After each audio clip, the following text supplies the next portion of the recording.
عليك يا رسول الله صلاة والسلام عليك يا حبيب الله.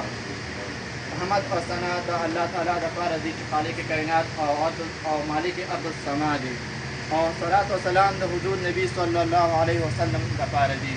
معزز مکرم مشران او کشران او زما استاد محترم او نور علماء کرام او د علاقې معزز السلام علیکم.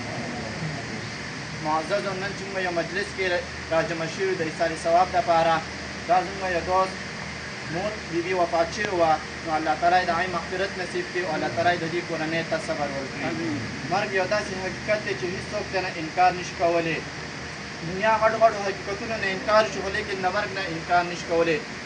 د الله تعالی د ربوبیت نه به انکار وشي، د پیغمبر د نبوت ته به انکار وشي، د صحابیت د صحابیت نه به انکار وشي، د فرشتو د فرشتیت نه به انکار وشي، خو لیکن د مرګ نه انکار نشي کولی. یا حدیث مبارک دی چې اذا مات الانسان انقطع كل نفس ذائقة الموت، چې هر ذی روح به د مرګ ذایقه څکي. چې څنګه چې نن خلک کوم خلک ممکن موجود نه دي، یعنې هغوی څه شو، هغوی چېرته یعنې هغوی وفات شوي دي، او نن د که صفا دی هغوی سره به موږ هم شاملېږو. ایصال ثواب په جملو مقاصدو کې چند مقاصد زه تاسو ته اختصار سره ویمه چې اولا مرحوم یا د مرحومې دپاره د مغفرت دپاره نیک عمل کار کولو فایده رسي او که نه. قرآن مجید کې یا شریعت یا عقیده ده چې د ژوندي مسلمانانو چې څه نیک کار وکړي یا څه نیک عمل وکړو دا وفات شوي ته رسي. حدیث مبارک دی چې اذا مات الانسان انقطع عنه عمله الا الثلاث، صدقه جاریه، علم نافع او ولد صالح. یعنې چې انسان وفات شي ټول عملونه ختم شي، یعنی لیکن درې عملونه پاتې شي. یو صدقه جاریه ده چې وفات شوي انسان تر قبر پورې تر جنت ورځ د قیامت پورې ورځ د جنت پورې دا رسي، چې هغه که هر څه که جومات کې چانده ورکولي، که غریب مسکین سره خدمت کولي. حضرت سعد بن عباد رضی الله تعالی عنه فرمایي چې زما مور مې وفات شوې وه او زه لاړم نبي علیه السلام نه چې یا رسول الله مور مې وفات شوې، زه څه خیرات څه صدقه وکړمه؟ نبي علیه السلام ورته وفرمایي چې ته کوي وکنه او هغې نه به خلک اوبه وړي او هغه به باندې خلک عدتونه کوي، نو هغه به لمونځونه کوي، هغې ایصال ثواب به ستا مور بیبي ته رسي.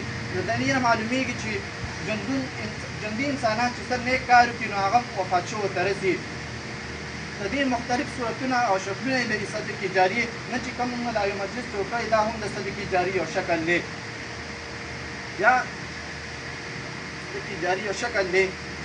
نو دویم نمبر علم نافعه، علم ډېر لوی نعمت دی چې څنګه زما استاد محترم مفتي صاحب الله ډېر عمر ورکړي چې دې لوی نعمتونو کې حاصلولو کې سره محنت کوي، نو علم هم فایده رسوي.